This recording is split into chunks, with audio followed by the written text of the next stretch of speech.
কুড়োতে যাব না। ওই স্কুলের মাঠে মাইক বাজছে, অনুষ্ঠান হবে, কত লোক আসবে, জল খাবে, বোতলগুলো ফেলে দিলেই আমি কুড়িয়ে নেব। এক বস্তার বোতল কুড়োতে পারলেই 50 টাকা। আমি 50, দিদি 50, দুজনে 100 টাকা। দিদি তুই তাড়াতাড়ি আয়, আমি মিছিলের পেছন পেছন চললাম।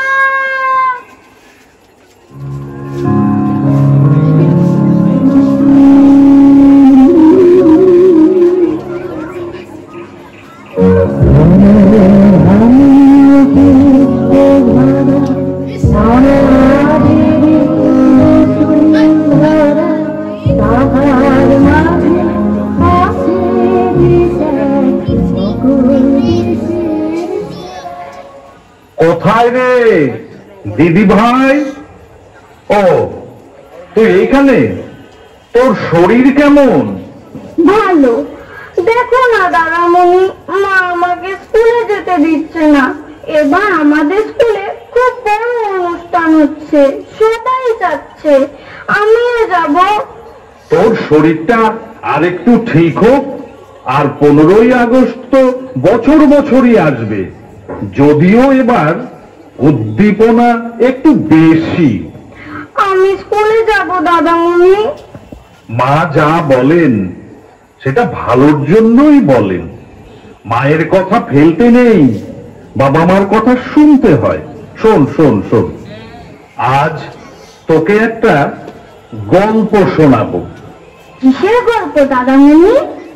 একটি দামাল ছেলের গল্প। ছেলেটির নাম কি জানিস? আমি সুভাষ। নেতাজির গল্প তোকে তো অনেক শুনিয়েছি। সে গল্প তো এখনো শেষ হলো না। এই গল্পের কি শেষ আছে রে দিদি ভাই? এই গল্পের শেষ নেই। আমাদের গল্প বলার ধৈর্যও নেই, তোদেরও গল্প শোনার সময় নেই। যাকগে, আজ তোকে আমি ক্ষুদিরাম বসুর গল্প শোনাবো। ক্ষুদিরাম বসু? ক্ষুদিরাম বসু ছিলেন ভারতবর্ষের স্বাধীনতা আন্দোলনের অগ্নিযুগের ফাঁসির মঞ্চে প্রথম শহীদ। তার জন্ম হয়েছিল মেদিনীপুরে। বাবা ছিলেন ত্রৈলোক্যনাথ বসু আর মা লক্ষ্মীপ্রিয়া দেবী। জন্মের পর এক মুঠো খুদের বিনিময়ে তার মা তাকে বিক্রি করে দেন তার বড় মেয়ের কাছে। কেন কেন? আসলে এ বিক্রি সে বিক্রি নয়। ক্ষুদিরামের আগে লক্ষ্মীপ্রিয়া দেবীর 2 সন্তান মারা যায়। সেই সময়ের বিশ্বাস অনুযায়ী এক মুঠো খুদ দিয়ে তার দিদি তাকে কিনে নেয় যাতে সে বেঁচে থাকে।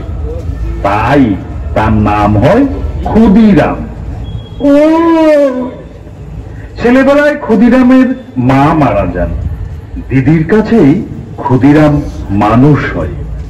তার জামাইবাবু তাকে মেদিনীপুরের কলেজিয়েট স্কুলে ভর্তি করে দেন। সেই সময় আমাদের দেশটা পরাধীন ছিল। ইংরেজরা আমাদের দেশটা শাসন করত।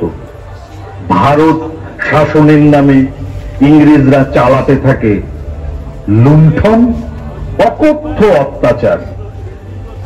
এইরকম একজন অত্যাচারী শাসক ছিলেন কিংসফোর্ড সাহেব।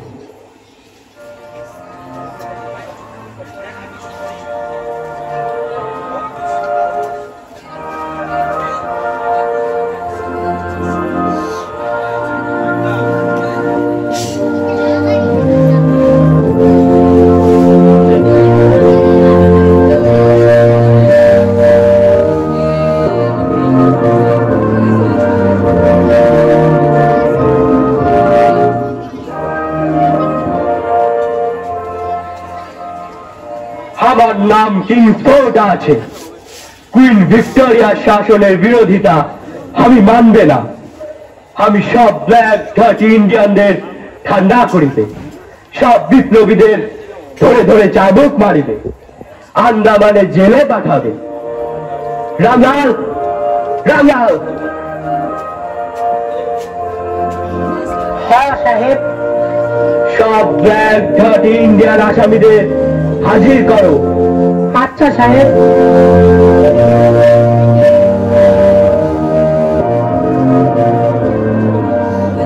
ছোকরা? হ্যাঁ সাহেব। কি নাম আছে তোমার? আমার নাম সুশীল সেন। রামলাল, কি কসুর আছে? কসুরের তো আর শেষ নাই সাহেব। আপনি একটা শয়তান। হোয়াট? গদের হাড্ডি। হ্যাঁ কয়। बहुत अच्छा, बहुत अच्छा। लेकिन what's the complaint against the boy? क्या कसूर আছে? আইগা যুগান্তর মামলার বিরুদ্ধে প্রচার ও আপনার বদনাম। Understand. How old are you? তোমার বয়স কত আছে? 12 বছর। হ্যাঁ। স্বাধীনতা? আহ, শুনেছি যে স্বাধীনতা আহ, আমার বদনাম।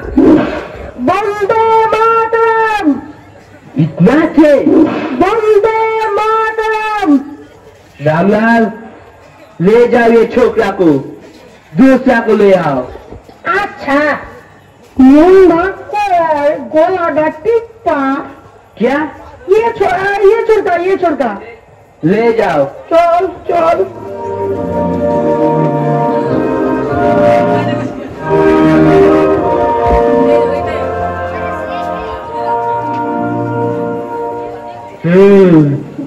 You are the leader. তোমরা বিপ্লব করিবে, আমাদেরকে দেশ থেকে হাঁটাবে। সব বিপ্লবীদের আমি ঠান্ডা করিবে। আমার নাম কিং সোল্ডার আছে। বল বল, কোথায় কোথায় বিপ্লবীদের ঘাঁটি আছে? জানি না। জানে না? Black dirty Indian? যতই মারো সাহেব, উত্তর একটাই, বন্দে মাতরম। ব্ল্যাক ডার্টি ইন্ডিয়ান ফ্রিডম চাই, স্বাধীনতা। ইন্ডিয়াতে আমাদের ব্যবসা भी চলবে আর শাসন भी। আর বেশি দিন চলবে না সাহেব, তোমাদের অত্যাচারের দিন শেষ হয়ে আসছে। স্বাধীনতার জন্য আমরা জীবন দিতে প্রস্তুত। ভয় কুত্তা বাচ্চা, কোথায় কোথায় বিপ্লবীদের ঘাঁটি আছে জানি না। রামলাল, इसको अंदामान में भेज दो। कुत्ता बच्चा। वंदे मातरम, वंदे मातरम, वंदे मातरम, वंदे मातरम, वंदे मातरम, वंदे मातरम। ইংরেজদের এই অত্যাচার মুখ বুঝে সহ্য করেনি। সন্ন্যাসী বিদ্রোহ, ফকির বিদ্রোহ, সাঁওতাল বিদ্রোহ, নীল বিদ্রোহ, সিপাহী বিদ্রোহ, এইসবের মধ্যে দিয়ে ভারতবর্ষের মানুষ ইংরেজ শাসনের বিরুদ্ধে প্রতিবাদ জানিয়েছে বারে বারে।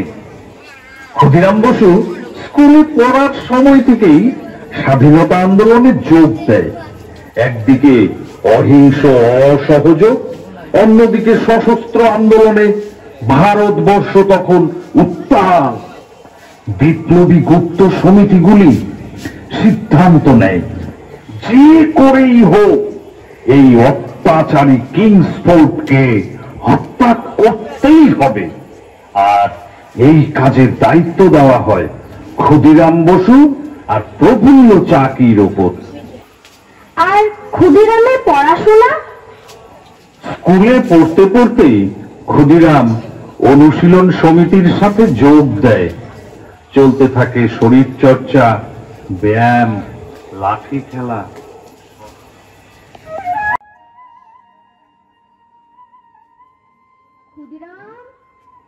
ক্ষুদিরাম, আমাকে ডাকছো কেন দিদি? সারাদিন কোথায় কোথায় ঘুরে বেড়াস ভাই? এইভাবে খাওয়া দাওয়া বাদ দিয়ে ঘুরে বেড়ালে তোর যে শরীর খারাপ করবে। আমাদের অনেক কাজ দিদি, আমাদের অনেক কাজ। তোর ঘরে একটা কাগজের পুটলি দেখলাম, ওটা কি ভাই? ওটা হলো লিফলেট। ওখানে দেশ মাতার মুক্তির মন্ত্র লেখা আছে। ওগুলো দেশের মানুষের মধ্যে ছড়িয়ে সবাইকে বিপ্লবী মন্ত্রে উদ্বুদ্ধ করাই আমার কাজ। আমার ভীষণ ভয় করে ভাই, ওই সেইবার শিল্প মেলায় সোনার বাংলা বিলি করতে গিয়ে পুলিশের হাতে ধরা পড়লি। সেবার মাস্টার মশাই না থাকলে তোকে তো ছাড়ানো যেত না। আর তুই ছোট বলে পুলিশও খুব একটা ঝামেলা করেনি। পুলিশকে এমন এক ঘুষি মেরেছিলাম না। ওসব করতে যাস না ভাই, আমার ভীষণ দুশ্চিন্তা হয়। দুই ভাইকে হারানোর পর আমি যে মাকে কথা দিয়েছি তোকে আগলে রাখবো। জানো দিদি, ইংরেজরা আমাদের পরাধীনতা শৃঙ্খলে আবদ্ধ করে দেশটাকে লুট করছে, আমাদের ওপর অকথ্য অত্যাচার চালাচ্ছে। অত্যাচারী ইংরেজ শাসনের দিন একদিন শেষ হবে, আমাদের দেশটা স্বাধীন হবে। স্বাধীনতা সে তো দুঃস্বপ্ন। দুঃস্বপ্ন নয় দিদি, দুঃস্বপ্ন নয়। আমাদের দেশটা স্বাধীন হবে, নতুন দেশ গড়ে উঠবে, যেখানে কোনো অভাব থাকবে না, দুঃখ দারিদ্র থাকবে না, সবাই সমানভাবে বাঁচবে। আমার দেশ, তোমার দেশ, নতুন দেশ, স্বাধীন দেশ। আমার ভীষণ ভয় করে ভাই। কাল রাত্রে একটা স্বপ্ন দেখলাম। কি স্বপ্ন দিদি? আকাশে ঘন কালো মেঘ, দূরে লাল সূর্যের আলোক ছটা, তুই দৌড়ে বেড়াচ্ছিস সেই আলোক ছটায়। তোকে আমি কিছুতে ধরতে পারছি না। সারাদিন কি সব চিন্তা করো আর ওগুলোই স্বপ্ন দেখো। দিদি, আমি একটা কাজে বাইরে যাচ্ছি। কি কাজ? কোথায় যাবি? এখন বলা যাবে না, আর আমিও সবটা জানি না। নির্দেশ এসেছে, যেতে হবে। আমি তো কিছুই বুঝতে পারছি না। তুমি আমার দিদি, তুমি আমার মা, তুমি আমার দেশ জননী। আমাকে আশীর্বাদ করো দিদি, আমি যেন এই কাজে সফল হতে পারি। আমি তোকে প্রাণ ভরে আশীর্বাদ করছি ভাই, সফল হ। ওকে, দেখা করে আসে। ভাত খেয়ে যা। তুমি ভাত বেড়ে রাখো, আমি এসে খাবো।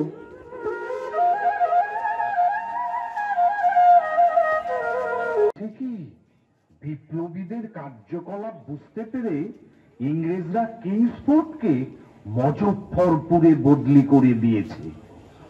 বিপ্লবী গুপ্ত সমিতি তাদের সিদ্ধান্ত হলো যে করেই হোক অত্যাচারী কিংসফোর্টকে হত্যা করতেই হবে।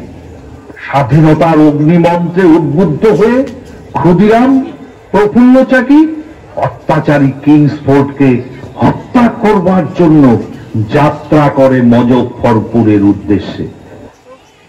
একটি ধর্মশালায় আশ্রয় নিয়ে কিংসফোর্ট কোথায় যায়, কি করে, সব খবর সংগ্রহ করতে থাকে। কেউ বুঝতে পারেনি? বুঝবে কি করে? ওরা তো আর আসল নামে আশ্রয় নেয়নি। ওরা ওদের নাম গোপন করে ছদ্ম নামে ধর্মশালায় আশ্রয় নিয়েছে। ক্ষুদিরামের নাম হয় হরেন সরকার, আর প্রফুল্ল চাকির নাম দীনেশ চন্দ্র রায়। বুঝবে কি করে বল? অবশেষে ঘনিয়ে আসে সেই বহু প্রতীক্ষিত লগ্ন, 1908 সনের 30শে এপ্রিল রাত 8টা।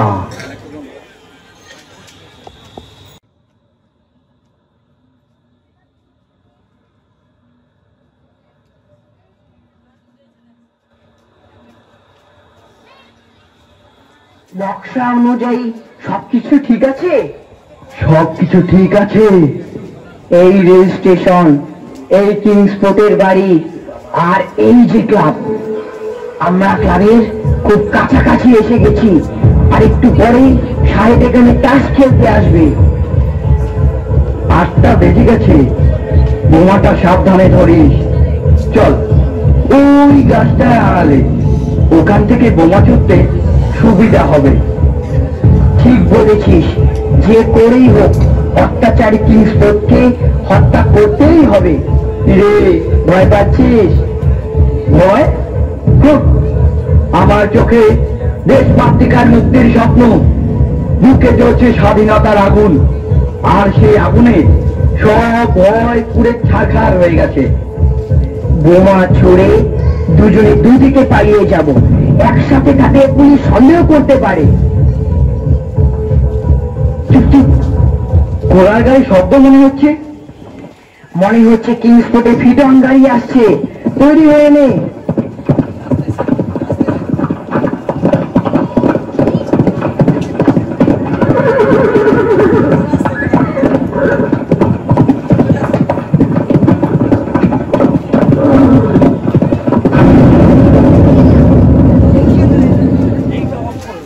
বন্দে মাতরম, বন্দে মাতরম।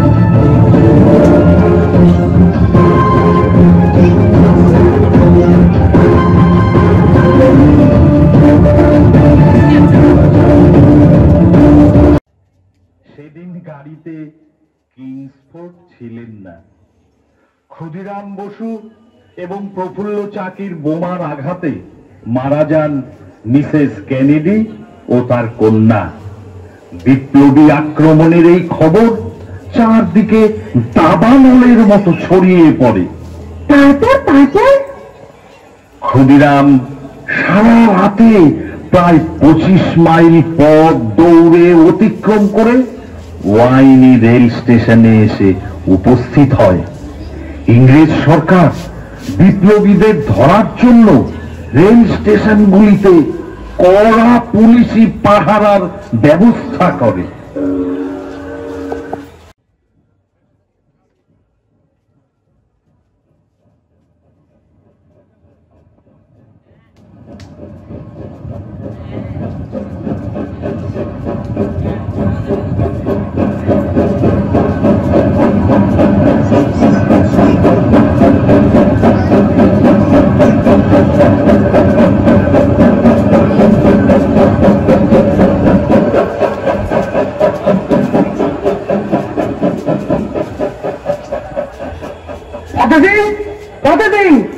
जी मिश्रा जी, अच्छा करके घाट देना पड़ेगा। हाँ हाँ वो तो ठीक है। दो विप्लवी भागा है। किधर किधर भागा है दो विप्लवी? पकड़ लेंगे पकड़ लेंगे। अरे उधर नहीं, इधर आओ, इधर आओ। ये स्टेशन में एक भी मच्छर घुसने नहीं पाए। अरे मच्छर काय का घुसेगा मिश्रा जी, हम हैं ना। हाँ हाँ, बात तो सही है।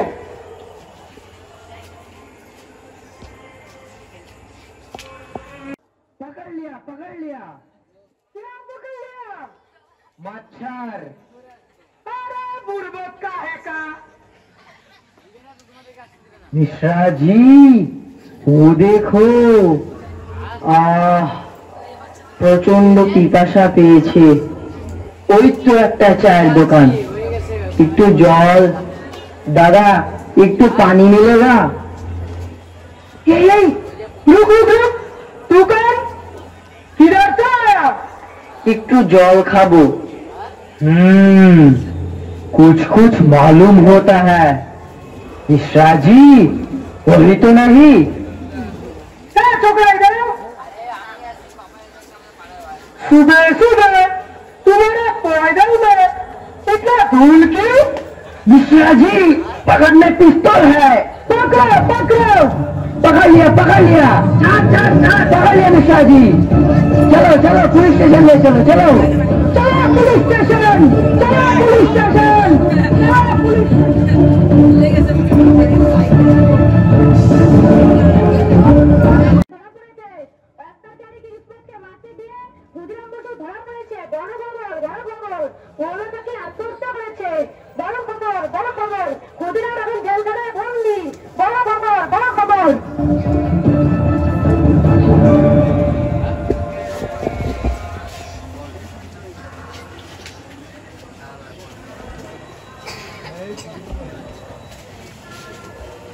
শুরু হলো ক্ষুদিরাম বসুর বিচার। ক্ষুদিরাম বসুকে বাঁচানোর জন্য তার উকিলরা প্রকৃত সত্য গোপন করার কথা বলেছিলেন, কিন্তু ক্ষুদিরাম সত্যের থেকে এক চুল নিজেকে সরায়নি। অবশেষে ভারতীয় দণ্ডবিধির 302 ধারা অনুযায়ী বিচারক ক্ষুদিরাম বসুর মৃত্যুদণ্ড ঘোষণা করেন। জেলখানা অভ্যন্তরে চলতে থাকে ক্ষুদিরাম বসুর ফাঁসির আয়োজন। আর দিদি? দিদির চোখে তখনও স্বপ্ন। ক্ষুদিরাম নতুন ভারত গড়বে। ক্ষুদিরামের দেশে কোনো অভাব থাকবে না, অশিক্ষা থাকবে না, দারিদ্র থাকবে না, সবাই সমানভাবে বাঁচবে। বাহ্যিক জ্ঞান শূন্য দিদি তখন এক স্বপ্নালু আবেশে মোহাচ্ছন্ন।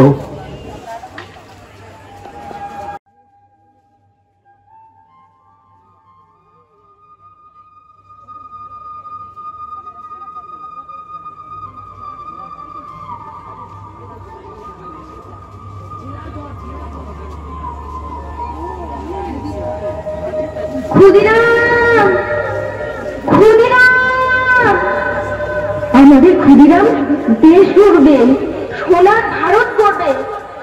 আমি তো ক্ষুদিরামকে ছুঁতে পারছি না। আর ভাই, তুই যে বলে গেলি ভাত বেড়ে রাখো, আমি এসে খাবো। কোথায় গেলি ভাই? ক্ষুদিরাম, ক্ষুদিরাম। আকাশে ঘন কালো মেঘ, দূরে লাল সূর্যের আলোক ছটা, সেই আলোক ছটায় হেঁটে যাচ্ছে আমাদের ক্ষুদিরাম। কোথায় যাচ্ছিস ভাই? ক্ষুদিরাম, ক্ষুদিরাম।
Oye,